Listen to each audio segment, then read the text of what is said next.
देवी शंकर के मंदिर में जाओ, शिव जी का पूजन कर जब वापिस आओ तो शंकर भगवान के मंदिर में जो बाहर नंदी बैठता है उसके कानों में ओम नमः शिवाय बोलकर अपने मन की कामना उसके कानों में बोलकर आप आ जाइए, आपकी कामना 3 महीने में पूरी हो जाती है। नंदीकेश्वर भगवान का स्मरण करिए। अगर 7 बेलपत्र आप शंकर को समर्पित करते हो तो 1 बेलपत्र नंदी भगवान पर भी अवश्य समर्पित करें। नंदीश्वर भगवान शिव को समर्पण, 1 बेलपत्र नंदीकेश्वर की ओर चढ़े। और बहुत ध्यान दीजिए महाराज, अगर कोई काम अटक रहा है, नहीं हो रहा, बहुत प्रयास करा तो भगवान शंकर के मंदिर में 5 बेलपत्र चढ़ाइए।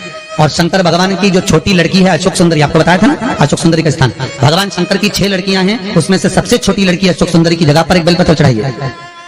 फिर 1 बेलपत्र नंदीकेश्वर पर चढ़ाइए।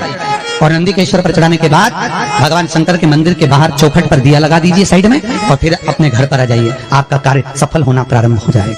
नंदीकेश्वर भगवान नंदीकेश्वर का स्मरण कर लेने पर जीव आनंद सुख की अनुभूति करता है, आनंद सुख को पाता। भगवान नंदीकेश्वर का पूरी दुनिया में केवल एक केदारनाथ ही एक ऐसा है जहां पर ओम कुंड विराजमान है। कौन सा कुंड है वहां पर? ओम कुंड। जो बच्चा हकलाता है, तोतला बोलता है या गूंगा होता है, जिसकी वाणी नहीं होती, वो अगर ओम कुंड पर जाकर ओम बोलने का प्रयास करता है तो जितनी देर तक उसके मुंह से घुन्न की आवाज निकलती है उतनी देर तक ओम कुंड में से पानी का बुलबुला निकलता रहता है। और 7 या 8 बार बोलने से व्यक्ति हकलाना छोड़ देता है, तोतला बोलना छोड़ देता है और उसकी वाणी आ जाती है। वो ओम कुंड केदारनाथ जी में बसता है। कहां बसता है? केदारेश्वर। जब सीता जी विवाह कर आई, कौशल्या जी ने कहा, जानकी, ए जानकी, हमारे यहाँ की रीति है, घर में बहू पहली बार आती है तो मीठा भोजन बनाती है।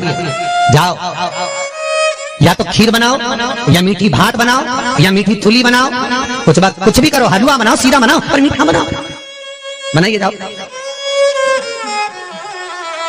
जाओ जाओ। सीता मैया गई और माता जानकी ने खीर बनाई। क्या बनाई माता जानकी ने? जम के बोलो जरा, खीर। और सीता जी ने खीर बनाई, कौशल्या, कैकेयी, सुमित्रा, दशरथ जी सबको दे दी। सब खाने के लिए बैठे। और जैसे ही खीर खाने के लिए बैठते तुरंत एक तेज हवा का संचार हुआ। बहुत तेज हवा चली, बहुत तेज। और जैसे ही हवा चली, एक कचरा दशरथ जी के कटोरे में खीर में जाकर गिर गया। एक दिन का एक कचरा दशरथ जी के कटोरे। सीता जी खीर परोसकर इधर से निकल रही थी, उन्हें दशरथ जी के कटोरे में खीर में तिनका देखा, कचरा देखा। तो सीता जी को लगा, पहली बार तो मैं अपने ससुर को भोजन करा रही हूँ, पहली बार तो मैं अपने ससुर को भोग लगा रही हूँ। अगर ससुर के कटोरे में कचरा दिखेगा, तिनका दिखेगा, तो ससुर क्या कहेंगे? ये ससुर कहेंगे क्या कि मेरी बहू ने मुझे खाना दिया, भोजन दिया और उसमें भी कचरा दे दिया, और पहली बार तो मैं भोजन दे रही हूं, करूं क्या? सीता जी रसोई घर में गई और रसोई घर में जाकर माता जानकी ने, माता सीता रसोई घर में पहुंचते सीता जी झरोके में से, खिड़की में से जो कटोरे में तिनका पड़ा था खीर के अंदर, मां जानकी उस तिनके को निगाहों से देखने लगी।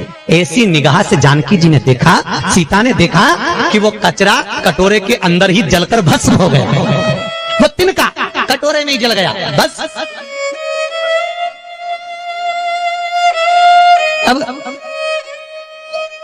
तिनका कटोरे में जब जलकर भस्म हुआ, दशरथ जी ने देख ली।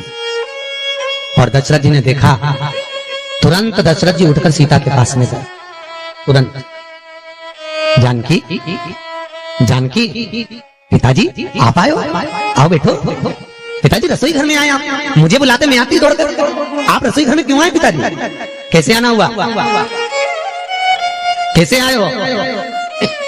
बोलो। दशरथ जी ने कहा, बहू आज तुझसे कुछ मांगना है। पिताजी मुझसे? आज तो मैंने पहली बार आपको मीठा भोजन बनाकर खिलाया है, बहू को कुछ देना चाहिए, और आज ससुर मांगने के लिए आए। मेरे ससुर मांगने के लिए आए हैं, राजा दशरथ आज सीता से मांगने के लिए आए हैं। ये क्या? बहू आज मुझे तुझसे कुछ मांगना है, देगी? हाँ पिताजी, मांगो, क्या चाहिए? सीता, पहले राम की सौगंध खा कि तुझसे जो मांगूंगा तुझे देना पड़ेगा। सीता जी कहती हैं, प्रभु पिताजी मैं भले सौगंध न खाऊं पर जो मांगोगे दे दूंगी। बोलो क्या चाहिए? बोलो। ससुर जी आपको क्या चाहिए? पिताजी क्या चाहिए? दशरथ जी बोले वचन तो देना पड़ेगा, पहले वचन दे। वचन देती हूँ पिताजी। ये सीता अपने ससुर दशरथ को आज वचन देती है, जो रसोई घर अन्नपूर्णा में जो आप मंगोगे मैं दूंगी। तो दशरथ जी ने कहा तूने वचन दिया है सीता, तो मुझे आज वचन के रूप में दे दे कि जैसे आज तूने कटोरे में पड़े हुए तिनके को देखा, ऐसा किसी दुश्मन को भी मत देखना।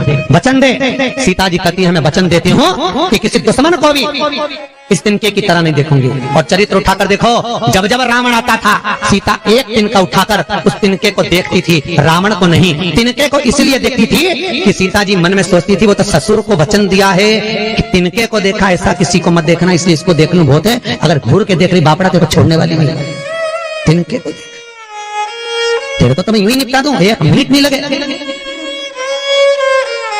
जब जब रावण आता था सीता तिनके को देखती थी।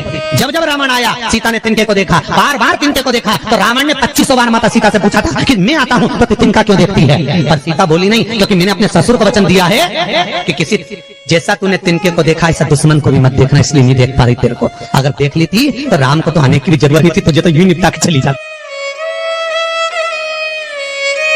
श्री शिवाय नमस्ते। यदि वीडियो आपको अच्छा लगा तो सब्सक्राइब जरूर कीजिए